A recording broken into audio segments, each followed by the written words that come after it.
नमस्कार, शुभ बिहानी सँगै अखबार दैनिकको खबर अपडेट खबर बुलेटिनमा स्वागत छ। समाचार सुरु गरौँ मुख्य खबरका शीर्षकबाट।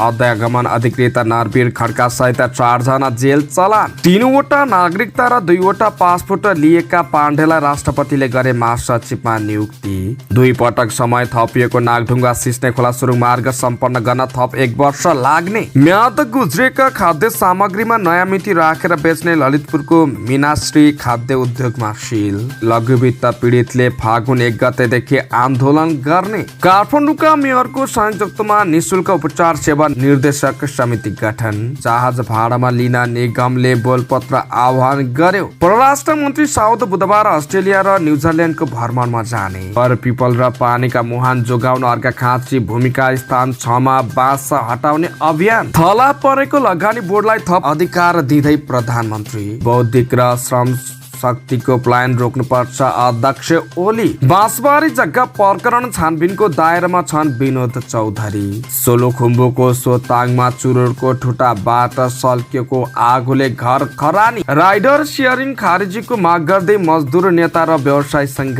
कड्किए मन्त्री। स्काउटको निर्वाचन रोक्न सर्वोच्च अदालतको अल्पकालीन आदेश। केन्द्र सरकार र काठमाडौँ महानगर बीच विवाद बढ्दा संघीयता कार्यान्वयनमा समस्या। गौतम बुद्ध क्रिकेट रङ्गशाला निर्माण गर्न छिटै टेन्डर आह्वान गरिने। शान्ति बाटिकामा धर्नामा बसेकालाई नगर प्रहरीले हटायो। केरुङ र तातोपानी नाकामा व्यवसायलाई अस्थायी पासको व्यवस्था गर्न माग। पीडितले सम्पत्ति बेच्ने प्रक्रिया अघि बढाएपछि देवकुमारले भने म आफै बेचेर फिर्ता गर्छु। एमाले धादिङ जिल्ला अधिवेशनको बन्द सत्र अनिश्चित। म्यानमारमा सेनाको मोटर प्रभावबाट 2 बङ्गलादेशी नागरिकको ज्यान गयो। दक्षिण कोरियामाथि सनसनीपूर्ण जित निकाल्दै जोर्डन फाइनलमा र साफ U19 महिला च्याम्पियन्स नेपाललाई हराउँदै भारत फाइनलमा। अब समाचार विस्तारमा।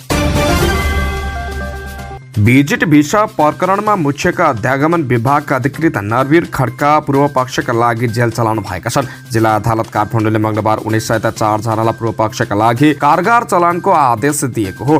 कारगार चलान हुनेमा अधिकृत खड्का सहित मनोज तामाङ, सरोज कुमार यादव र अरुण दाहाल रहेका छन्। अदालतले अन्य 6 जनालाई धरौटीमा छाड्न आदेश दिएको छ। उनीहरूमाथि नक्कली कागजात बनाएर भिजिट भिसामा पठाउने गृहसँग मिलेको आरोप लागेको छ।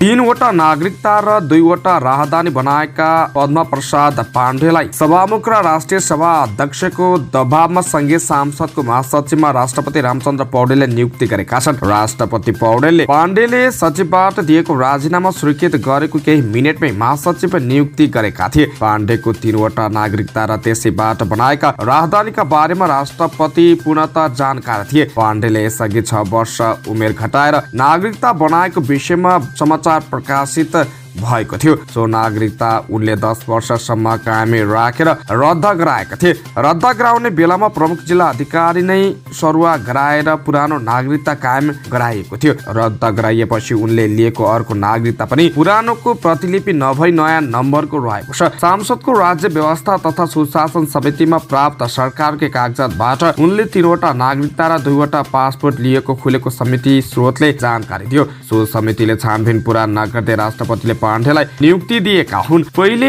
राष्ट्रपति कार्यालयले नै रोकेर राखेको उनको नियुक्ति प्रक्रियामा नेकपा एमालेका अध्यक्ष केपी शर्मा ओली र 1 जना सांसदले दिएको दबावपछि राष्ट्रपति पौडेलले अडानबाट पछि हटेको स्रोतले जनाएको थियो। पाण्डे विरुद्ध परेको उजुरीका विषयमा संसदीय समितिले मागेको विवरणमा गृह मन्त्रालयले परराष्ट्रबाट स्पष्ट हुनुपर्ने सुझाव सहितको प्रतिवेदन समितिमा पठाएको थियो। परराष्ट्रले पाण्डेले 2वटा पासपोर्ट पनि लिएको विवरण समिति समक्ष पठाएको स्रोतले जानकारी दियो।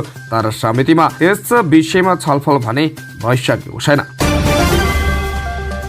2076 पुसबाट निर्माण सुरु भएको नागढुङ्गा सिस्ने खोला सुरुङ मार्ग 2080 वैशाखसम्म सम्पन्न गर्नुपर्ने सम्झौता थियो। तर कोभिडका कारण तोकिएको समयमा काम सम्पन्न हुन सकेन। सोही अनुसार सरकारले पटक पटक गरेर थप 2 सम्झौता गरेको छ। पहिलो सम्झौता अनुसार सुरुङ मार्गको कार्य सम्पन्न नभएपछि पहिलो पटक 2080 असार मसान्तसम्म समय थप गरियो। यो सम्झौता अनुसार पनि काम सम्पन्न भएन। पुनः 2081 वैशाखसम्म समय थप गरिएको छ। तर यो अवधिसम्म पनि सुरुङ मार्गको कार्य सम्पन्न हुन नसक्ने देखिएको छ। तेस्रो सम्झौता अनुसार सुरुङको 30 मिटर भाग खन्न नै बाँकी छ। नागढुङ्गा सुरुङ मार्ग निर्माण आयोजनाका अनुसार यो सुरुङ मार्गको ब्रेक थ्रु भने आगामी फागुन 23 गते हुनेछ। ब्रेक थ्रु हुने बित्तिकै गाडी चलाउन भने नसकिने आयोजनाका परामर्शदाता इन्जिनियर रमेश कोइरालाले बताए। सुरुङ मार्गको ब्रेक थ्रु गर्न उपयुक्त समय हामीले फागुन 23 गतेलाई हेरेका छौँ। ब्रेक थ्रु हुने बित्तिकै गाडी चलाइहाल्न मिल्दैन। उनले भने पूर्ण रूपमा सम्पन्न गर्न ब्रेक थ्रु भएको थप 1 वर्ष लाग्छ। तेस्रो सम्झौता अनुसार सुरुङ मार्ग 54 महिनामा सम्पन्न गर्नुपर्नेछ। तर यो अवधिमा निर्माण कम्पनी हाजाम एन्ड्रो कर्पोरेसन जापानले यो अवधिमा निर्माण सम्पन्न गर्न नसक्ने परामर्शदाता कोइराला बताउँछन्। वाणिज्य आपूर्ति तथा उपभोक्ता संरक्षण विभागले ललितपुरको महालक्ष्मी नगरपालिका 8 रहेको मीनाक्षी खाद्य उद्योगमा सिल गरेको छ। म्याद गुज्रेका विभिन्न खाद्य सामग्रीमा नयाँ मिति राखेर आफू खुसी बजारमा बिक्री वितरण गरी आम उपभोक्ताको स्वास्थ्यमा प्रतिकूल असर पर्ने काम गरेको पाएपछि विभागले उद्योगमा सिल गरेको हो। अनुगमनका क्रममा उद्योगले मिति मेट्न प्रयोग गरिने स्पिड मिति पुनर्लेखन गर्ने मेसिन र म्याद गुज्रेका फार्मासिटी ब्रान्डका कर्नफ्लेक्स ओटस लगायत खाद्यवस्तु राखेको थियो। साथै बादशाह ब्रान्डको मिति सकिएका र नसकिएका मसला एकै ठाउँमा राखेको काठमाडौँ उपत्यका अपराध अनुसन्धान कार्यालयका प्रहरी उपरीक्षक रविन्द्र रेग्मीले जानकारी दिनुभयो। उद्योगमा स्थानीय जनप्रतिनिधिको रोभरमा र विभागको अनुसन्धान टोलीले सिल गरेको हो। उद्योग सञ्चालकलाई विभागमा आवश्यक कागजात सहित 3 दिनभित्र उपस्थित हुन निर्देशन दिएको पनि प्रहरी उपरीक्षक रेग्मीले बताउनुभयो। लघुवित्त पीडितहरूले आगामी फागुन 1 गतेदेखि आन्दोलन गर्ने भएका छन्। मंगलबार लघुवित्त तथा वित्तीय शोषण विरुद्धको संघर्ष समिति नेपालले पत्रकार सम्मेलन गर्दै फागुन 1 गतेदेखि निर्णायक आन्दोलन गर्ने घोषणा गरेका हुन्। उक्त आन्दोलनमा वरिष्ठ अधिवक्ता तथा राष्ट्रिय सभाका पूर्व सांसद रामनारायण बिडारीले साथ दिने बताए। बिडारीले सरकारले पीडितलाई न्याय नदिए कडा आन्दोलन गर्ने बताएका छन्। हजारौंको बलिदानी पश्चात नयाँ व्यवस्था आए पनि नेपाली जनता आज पनि पञ्चायती काल जस्तो आर्थिक उत्पीडनमा पिल्सिरहेका छन्। बिडारीले भने राजतन्त्र र सामान्य व्यवस्था गरे तर गरिब जनता धन शोषणको दलदलमा फस्नुको मुख्य कारण व्यवस्था फरक भए पनि पात्र समान्ति नै छन्। समितिका केन्द्रीय अध्यक्ष मणिराम ग्यावलीले विगत 2 वर्षदेखि अनावरत आन्दोलन गर्दै आएको र अब त्यसलाई निर्णायक मोडमा ल्याएको जानकारी दिए। सरकारको आदेश तथा निर्णयलाई पनि नकार्ने राष्ट्र बैंक अझै पनि न्याय दिन तयार नहुनु, वार्तामा प्रतिनिधिसम्म नपठाउनु दुःखद विषय बनेको छ। ग्यावलीले भने राष्ट्र बैंकका गभर्नर जनविरोधी र वित्तीय माफियाहरूको दलाल भएको ग्यावलीले बताएका छन्। काठमाडौँमा नगरपालिकाका मेयर बालेन्द्र शाहको संयोजकत्वमा 11 सदस्यीय निशुल्क उपचार सेवा निर्देशन समिति गठन भएको छ। मेयर शाहको कार्यकक्षमा हिजो बसेको सरकारवाला कार्यालयका प्रतिनिधि सहितको बैठकले समिति गठन गरेको हो। लक्षित वर्गलाई अस्पतालबाट उपलब्ध गराउने निशुल्क उपचार सेवा व्यवस्थित, पारदर्शी र प्राविधिकका आधारमा बनाउन निर्देशन समितिको नेतृत्व हुनेछ। यसलाई जनस्वास्थ्य विभागले कार्यान्वयन गर्नेछ। यसको प्रभावकारी कार्यान्वयनका लागि महानगरले निशुल्क उपचार सम्बन्धी कार्यविधि 2080 जारी गरिसकेको छ। सो दिन र सेवा दिन र लिन सहज होस् भनेर समिति गठन गरेको भन्दै शाहले महानगरले कार्यान्वयनमा ल्याएको अनलाइन प्रणालीले सेवा प्रदायक र सेवाग्राहीलाई प्राविधिले जोड्ने बताउनुभयो। प्रयोगमा आइसकेपछि प्रणालीको सबल र दुर्लभ पक्ष थाहा हुने र सुधार गर्न सहज हुने उहाँको भनाइ छ।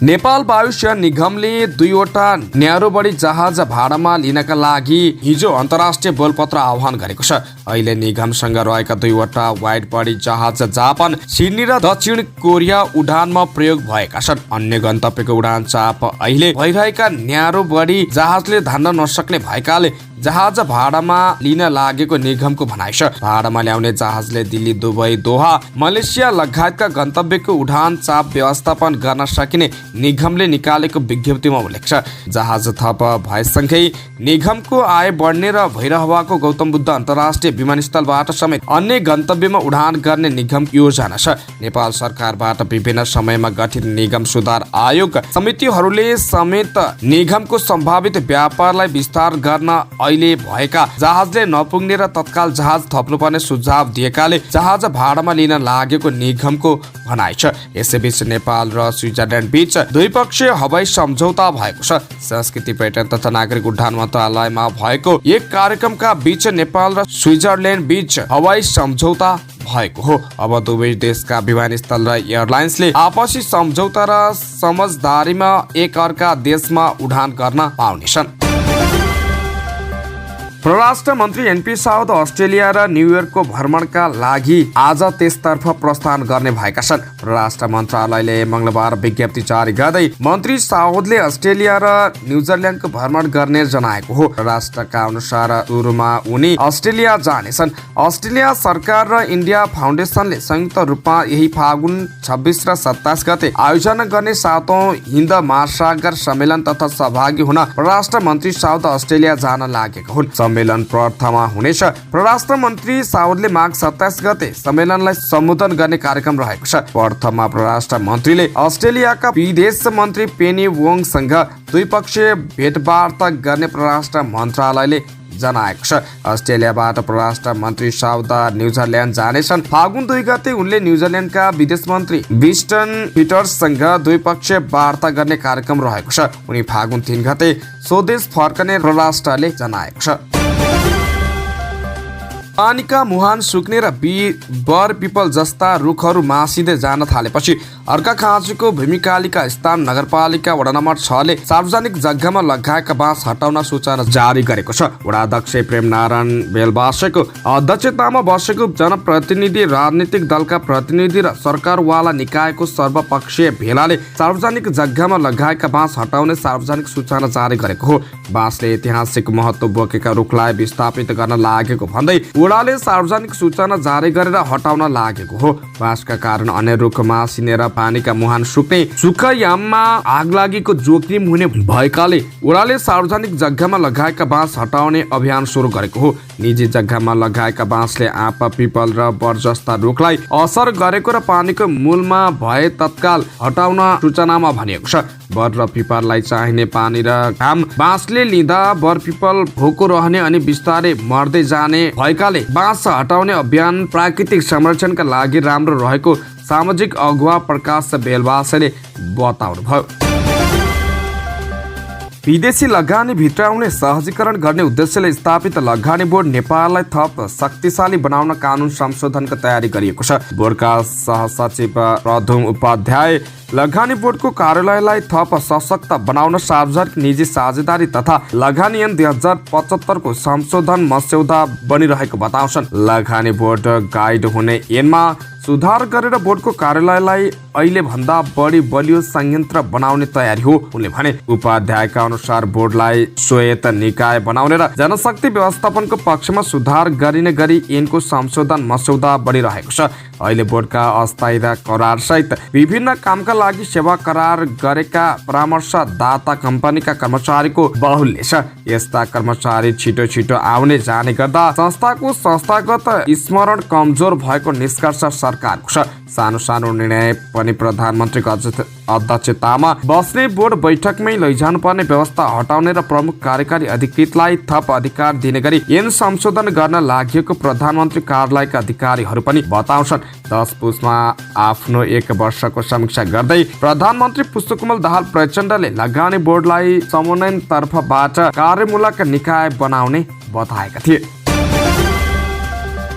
नेकपा एमालेका अध्यक्ष एवं पूर्व प्रधानमन्त्री केपी शर्मा ओलीले देशबाट पलायन भइरहेको बौद्धिक र श्रम शक्तिलाई रोक्न उद्यमशीलताको विकासमा राज्यले जोड दिनुपर्ने बताएका छन्। झापामा नवनिर्मित 10 मेगावाट क्षमताको सौर्य ऊर्जा परियोजना झापा इनर्जीको हिजो एक समारोह बीच उद्घाटन गर्दै अध्यक्ष ओलीले उद्यमशीलताको विकासका लागि ऊर्जा महत्त्वपूर्ण आधार हुने बताए। ब्रेन ड्रोन र मसल ड्रोनको जुन समस्या छ त्यसलाई रोक्न मुलुकभित्रै रोजगारी सिर्जना हुने परियोजना स्थापना जरुरी छ। मुलुकमा 60% जनशक्ति श्रम योग्य र 40% जनशक्ति युवा भएको अवस्थामा जनसङ्ख्यीय लाभ लिनका लागि आफू प्रधानमन्त्री भएका बेला शैक्षिक प्रमाणपत्र र प्रयोजना धितो राखेर कर्जा लिन पाउने व्यवस्थाको सुरुवात गरेको स्मरण गरे। अध्यक्ष ओलीले नेपालमा विकास हुन सक्छ भन्ने उदाहरण झापा इनर्जी रहेको उल्लेख गर्दै कृषि ऊर्जा र प्रविधिमा फड्को मार्ने विकास आवश्यक भएको बताएका छन्।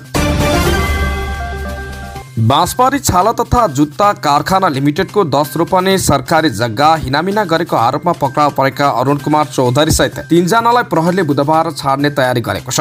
जिल्ला अदालत काठमाडौँका न्यायाधीश यज्ञ प्रसाद आचार्यको इजलासले 25 दिनभित्र नै हिरासतमा राखेर अनुसन्धान गर्नुपर्ने अवस्था नदेखेको भन्दै थप बुझ्नुपर्ने भए 2 दिनभित्र बाँकी काम सम्पन्न गर्नु भन्ने आदेश गरेपछि प्रहरीले 3 जनालाई छाड्न लागेको हो। अदालतको आदेशपछि यो प्रकरणमा पक्राउ परेका बाँसबारी छाला जुत्ता कारखाना लिमिटेडका कार्यकारी अध्यक्ष अजी नारायण सिंह थापा र सिजी चाँदबाग रेसिडेन्सी प्रणालीका सञ्चालक सञ्जय ठाकुर पनि छुट्नेछन्। मुलुकी अपराधी संहिताको दफा 15 मा कुनै व्यक्तिलाई हिरासतमा राखिरहनु आवश्यक नदेखिए सरकारी वकिलको सहमतिमा अनुसन्धान अधिकृतले हाजिरी जवानी वा तारिखमा छाड्न सक्ने व्यवस्था छ। अदालतको आदेशपछि प्रहरीले यही दफा प्रयोग गरेर 3 जनालाई छाड्न लागेको बाँसबारी जग्गा प्रकरणको अनुसन्धान गरिरहेको नेपाल प्रहरीको केन्द्रीय अनुसन्धान ब्युरो सिआइबीका एक अधिकृतले बताएका छन्। आरोपीहरू हाजिरी जवानीमा छुटे पनि थप अनुसन्धान गरिरहन प्रहरीलाई बाधा नपुग्ने ब्युरोका एसएसपी दिनेश आचार्य बताउँछन्। उहाँहरूलाई हाजिरी जवानीमा छाडे पनि थप अनुसन्धान अघि बढिरहन्छ उनले भने। यद्यपि उहाँहरू छुट्ने वा के हुने भन्ने निर्णय आज हुनेछ। सोलुखुम्बुको सोताङ गाउँपालिका 5 शिवटार बजारमा चुरोटको ठुटाबाट सल्किएको आगोले घर जलेर नष्ट भएको छ। सोमबार राति अज्ञात व्यक्तिले फालेको चुरोटको ठुटाबाट सल्किएको आगोले खड्गबहादुर राईको घर जलेर नष्ट भएको हो। जिल्ला प्रहरी कार्यालयका सूचना अधिकारी प्रहरी निरीक्षक अनिल मिश्राका अनुसार अज्ञात व्यक्तिले फालेको चुरोटको ठुटा भुइँमा पोखिएको पेट्रोलमा पर्दा आगलागी भएको हो। आगोले 2 तले घर जलेर नष्ट हुँदा 3,50,000 रुपियाँ बराबरको क्षति भएको उनले बताए। आगो लागेपछि हाम फालेर भाग्ने क्रममा सोही घरमा भाडामा बस्दै आएका ओखलढुङ्गाको सुनकोशी गाउँपालिका 3 का काजीमान कटवाल घाइते भएका छन्। कटवालको स्थानीय स्वास्थ्य संस्थामा उपचार भइरहेको प्रहरी निरीक्षक मिश्राले बताएका छन्। गण्डकी प्रदेश सरकारले ल्याएको यातायात नियमावलीको विरोध गर्दै ज्ञापन पत्र बुझाउन पुगेका व्यवसायीलाई मन्त्रीले थुरेर पठाएका छन्। यातायातसँग सम्बन्धित 6 वटा सङ्घ संस्थाले मङ्गलबार सरकारको नियमावलीको विरोध गर्दै सच्याउन अल्टिमेटम समेत दिएका थिए। यातायात व्यवसायी मजदुरसँग छलफल नगरी ऐन ल्याएकोमा उनीहरूले ध्यानाकर्षण गराउँदै नियमावलीका नियमहरू फेर्न माग गरेका हुन्। नियमावलीका केही नियम खारेज गर्नुपर्ने र व्यवसायीको मागलाई 72 घण्टाभित्र पुरा नगरे बाध्य भएर आन्दोलनमा जानुपर्ने व्यवसायीहरूको चेतावनी छ। व्यवसायीले 1 नम्बर बुधामै निजी सवारी साधनलाई पनि सार्वजनिक सवारी सरह यात्रु ओसार पोसार राइड सेयरिङ गर्न मापदण्ड बनाएर अनुमति दिने व्यवस्था खारेजीको माग गरेका छन्। यसैगरी सार्वजनिक सवारीको हकमा पेट्रोलियम पदार्थबाट चल्ने सवारी 20 वर्षमा र विद्युतीय सार्वजनिक सवारी 30 वर्षमा पत्रुप गर्नुपर्ने व्यवस्था हटाउनु समेत माग गरेका थिए। मजदुर तथा व्यवसायीका तर्फबाट नेपाल यातायात व्यवसायी राष्ट्रिय महासंघ गण्डकीका तर्फबाट केदार पौडेलले ज्ञापन पत्र बुझाएपछि मन्त्रीको भौतिक पूर्वाधार तथा यातायात मन्त्री रमेश बहादुर जुगजालीको ध्यानाकर्षण गराएका थिए। उनीहरू मजदुर र व्यवसायीले आफ्नो कुरा राखे। पोखरेलले ट्याक्सी सेवा प्रणालीका निवर्तमान अध्यक्ष प्रकाश तिवारीले प्रदेश सरकारले मन्त्री र सांसदको योग्यताको नियम ल्याउनु पर्नेमा व्यवसायी र मजदुरलाई निरुत्साहित गर्ने गरी कानुन ल्याएको भनेर विरोध गरेका थिए। सर्वोच्च अदालतले नेपाल स्काउटको निर्वाचन कार्यतालिका काम कारबाही प्रभावित नगर्न सरकारका नाममा अल्पकालीन अन्तरिम आदेश जारी गरेको छ। न्यायाधीश टेक प्रसाद ढुङ्गानाको इजलासले निर्वाचन कार्यतालिका बमोजिमको कार्यक्रम रोक्नु भनी प्रधानमन्त्री तथा मन्त्री परिषद कार्यालयको पत्र कार्यान्वयन नगरी यथास्थितिमा राख्न अल्पकालीन अन्तरिम आदेश दिएको हो। सर्वोच्च अदालतले युवा तथा खेलकुद मन्त्रालयको पत्र पनि यथास्थितिमा राख्नु भनेको छ। नेपाल स्काउटले स्थानीय प्रदेश र राष्ट्रिय परिषदको निर्वाचन तय गरेको थियो। निर्वाचन सुरु हुने लाग्दा प्रधानमन्त्री कार्यालयबाट गएको निर्देशनका आधारमा युवा मन्त्रालयले निर्वाचन रोक्न निर्देशन दिएपछि आफूहरूले त्यसलाई चुनौती दिएको नेपाल स्काउटका संयोजक लोकबहादुर भण्डारीले बताए। उनले भने आज सर्वोच्च अदालतले अल्पकालीन अन्तरिम आदेश दिएपछि निर्वाचनका कार्यक्रम यथावत रूपमा चल्ने भएको छ। सर्वोच्च अदालतले अन्तरिम आदेश जारी गर्ने वा नगर्ने भन्ने बारे छलफलका लागि दुवै पक्षलाई 25 माघमा झिकाएको छ। नेपाल स्काउटमा तहबाट चुनिँदै आएका प्रतिनिधिहरूले केन्द्रीय पदाधिकारी चयन गर्छन्। नयाँ पदाधिकारी चयन गर्न स्काउटले निर्वाचन कार्यक्रम तय गरेको थियो। काठमाडौँमा नगरपालिकाका मेयर बालेन्द्र शाहले हिजो बिहानै सामाजिक सञ्जाल फेसबुकमा स्ट्याटस लेख्दै सङ्घीय सरकारको विरोध गर्नुभयो। न्यू रोड क्षेत्रको सडकमा भइरहेको पार्किङ हटाएर त्यसको विकल्पमा धराहरा क्षेत्रको पार्किङ भवनमा गरिएको पार्किङको सुविधा रोक्न शहरी विकास मन्त्रालयले पत्र पठाएपछि उहाँले सङ्घीय सरकारप्रति आक्रोश व्यक्त गर्नुभएको हो। मन्त्रालयले धराहरामा काम भइरहेकोले पार्किङ रोक्न भनेकोमा मेयर शाहले 2 वर्ष 9 महिना अघि नै उद्घाटन भइसकेको भवनमा पार्किङ खुल्ला गरेको भन्दै नरोक्ने अडान लिनु भएको छ। धराहराको पार्किङको ठेक्का लिने चाहनेहरूका कारण मन्त्रालयहरूले रोक लगाएको आरोप लगाउँदै उहाँले आफू महानगरमा रहन्जेल निजी स्वार्थमा सार्वजनिक सम्पत्तिको प्रयोग हुन नदिने बताउनु भएको छ। संवैधानिक व्यवस्था अनुसार निजी सम्पत्तिको सुरक्षा गर्ने दायित्व पालिका सरकारको हो। सार्वजनिक सम्पत्ति सुरक्षाको कुरा गर्दा 2076 सालको साउन 20 गते सर्वोच्च अदालतबाट बागमती, विष्णुमती, मनोहरा र यिनका सहायक नदीहरूको जग्गा अतिक्रमण गरेर बनाएका घरटहरा तथा संरचनाहरू भत्काएर नदीको स्वच्छता कायम गराउन तथा सार्वजनिक जग्गाको संरक्षण गर्न आदेश भएको थियो। बजेट अभावले अल्पत्र परेको भरतपुरको गौतम बुद्ध अन्तर्राष्ट्रिय क्रिकेट रङ्गशालाको थप पूर्वाधार निर्माणका लागि छिट्टै टेन्डर आह्वान हुने भएको छ। रङ्गशाला निर्माणको बाँकी काम पूरा गर्न भरतपुर महानगरपालिकाले 1 हप्ताभित्रै टेन्डर निकाल्ने गरी प्रक्रिया सुरु गरेको छ। बागमती प्रदेश सरकारको मन्त्री परिषद बैठकले मङ्गलबार रङ्गशाला निर्माणका लागि आवश्यक 75 करोड रुपियाँको 70% अर्थात् 52 करोड 50 लाख रुपियाँ दिने निर्णय गरेसँगै रङ्गशाला निर्माण प्रक्रिया सुरु गर्न लागेको भरतपुर महानगरपालिकाले जनाएको छ। महानगरका उपनिर्देशक जगन्नाथ अर्यालका अनुसार रङ्गशाला निर्माणको पहिलो चरणको कामका लागि टेन्डर आह्वान गर्ने अन्तिम चरणमा पुगेको बताए। यसका लागि सम्पूर्ण डकुमेन्ट र अरू प्रक्रिया पूरा गरिएको उनको भनाइ छ। रङ्गशालाको निर्माणको मुख्य पहल कदमी र समन्वयन भने भरतपुर महानगरपालिकाले गर्ने सहमति छ। महानगरले सङ्घीय सरकारसँग पनि रङ्गशालाको बाँकी कामका लागि रकम माग गरेको महानगरका उपनिर्देशक अर्यालले जानकारी दिए। तुरुङ सुन्तली फाउन्डेसनले बनाउन सुरु गरेको रङ्गशाला बजेट अभाव भएको भन्दै 2078 साउन 22 गतेबाट पूर्ण रूपमा काम रोकिएको थियो। फाउन्डेसनले बनाएको विस्तृत परियोजना प्रतिवेदनलाई डिपिआर परिमार्जन गरी केही पूर्वाधारहरू थप्नु पर्ने र केही हटाउनु पर्ने देखिएको उनको भनाइ छ।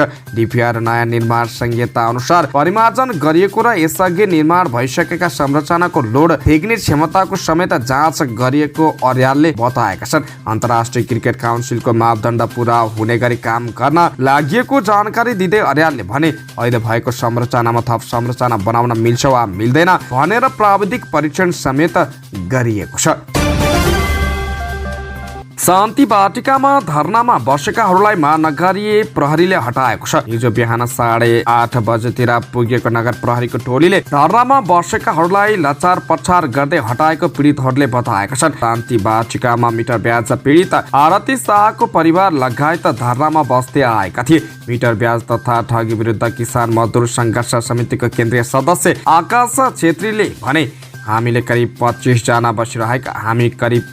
बसिरहेका थियौं। आज बिहान करिब 8:30 बजेतिर महानगरीय प्रहरी प्रमुख राजनाथ पाण्डे सहित नगर प्रहरीहरू आएर हाम्रो सामान फालिदियो, पकाएको भात पनि खान दिएन, दुर्व्यवहार पनि गर्यो।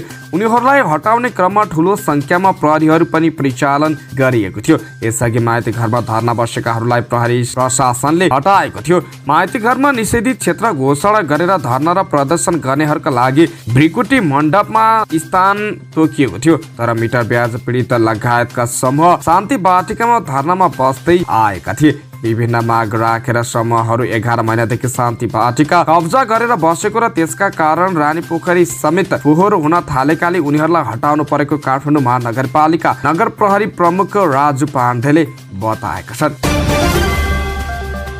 नेपाल राष्ट्रिय व्यवसाय महासंघले केरुङ र तातोपानी नाकामा व्यवसायहरूलाई अस्थायी पासको व्यवस्था गर्न सरकारसँग माग गरेको छ। मंगलबार महासंघले उपप्रधान तथा गृहमन्त्री नारायण काजी श्रेष्ठलाई ज्ञापन पत्र बुझाउँदै नेपालको चीनसँग जोडिएको 2 केरुङ र तातोपानी नाकामा व्यवसायहरूलाई अस्थायी पासको व्यवस्था गर्ने सरकारसँग माग गरेको हो। महासंघले चीनसँगका नाकाबाट आयात हुने सामान सहज रूपमा नेपालभित्र भित्रिने र चीन जान नपाउँदा नेपाली व्यवसायहरूको अरबौं रुपियाँको सामान जोखिममा परेकाले व्यवसायहरू पलायन हुने अवस्थामा पुगेको गृहमन्त्री श्रेष्ठलाई ध्यानकर्षण गराएको हो। महासंघले व्यवसायहरूलाई सहज रूपमा व्यापार व्यवसाय सञ्चालन गर्ने वातावरण बनाउन सरकारसँग माग गरेको हो। महासंघका अध्यक्ष कुमार कार्कीले चीनसँग जोडिएको 2 केरुङ र तातोपानी नाकाबाट एउटा जिल्लाका व्यवसायहरू मात्रै जान पाउने सिन्डिकेट हटाएर सबै व्यवसायहरूलाई अवस्थित अस्थायी पासको व्यवस्था मिलाउन गृहमन्त्रीसँग माग गरिएको बताए। उनले धेरै सामान चीनबाट आयात हुने तर आफू जान नपाउँदा व्यवसायहरू समस्यामा परेको बताए।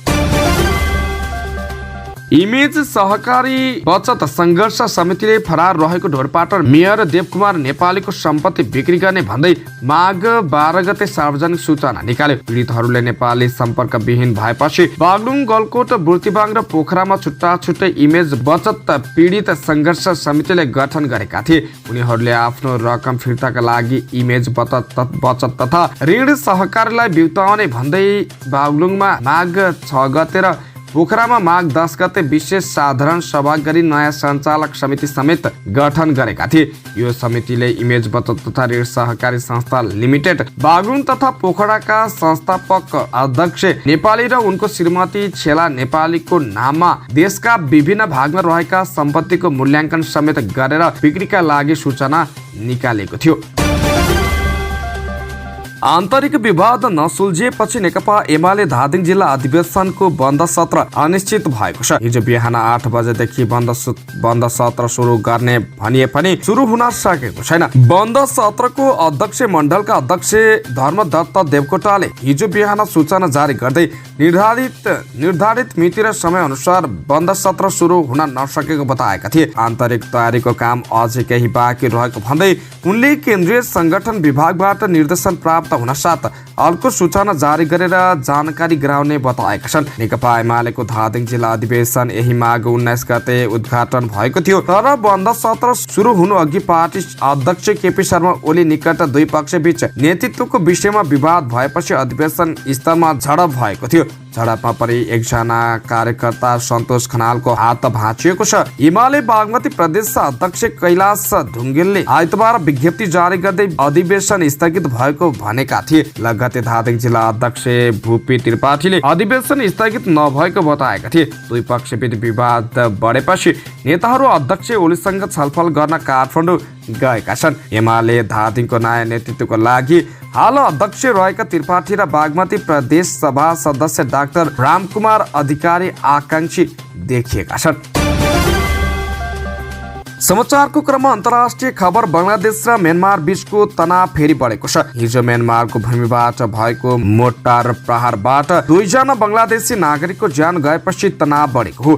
घटनापछि बङ्गलादेशको विदेश मन्त्रालयले म्यानमारमा राजदूतलाई बोलाएर जवाफ मागेको छ। बङ्गलादेशले अब ज्यादती सहन नसक्ने चेतावनी दिएको छ। म्यानमारको सेना र त्यहाँका विद्रोही समूहबीच बढ्दो द्वन्द्वका कारण बङ्गलादेशका केही सीमावर्ती गाउँमा त्रासको वातावरण सिर्जना भएको छ। सन् 2021 मा म्यानमारमा सेनाले सत्ता कब्जा गरेपछि आन्तरिक द्वन्द्व बढिरहेको छ। म्यानमारका आराकान विद्रोहीहरूले बंगलादेशको सीमावर्ती क्षेत्रमा धेरै स्थानीयहरू कब्जामा परेपछि सेनाले गरेको कारबाहीका क्रममा बंगलादेशतर्फ क्षति भएको छ। सहायता एजेन्सी डाक्टर्स विदाउट बोर्डले आइतबार पनि सीमा क्षेत्रमा हिंसात्मक झडप भएको र घाइते भएका 17 जनाको उपचार गरेको जनाएको छ।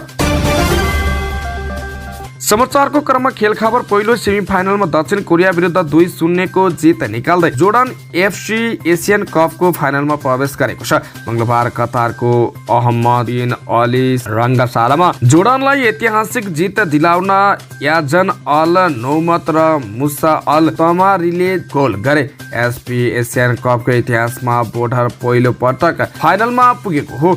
जोर्डनले दुवै गोल दोस्रो हाफमा गरेको थियो। 53 मिनेटमा नौमतीको गोल गर्दै जोर्डनलाई अग्रता राखेका थिए। यसको 13औं मिनेटपछि नै अल तामरीले जोर्डनको अग्रता दोब्बर बनाए।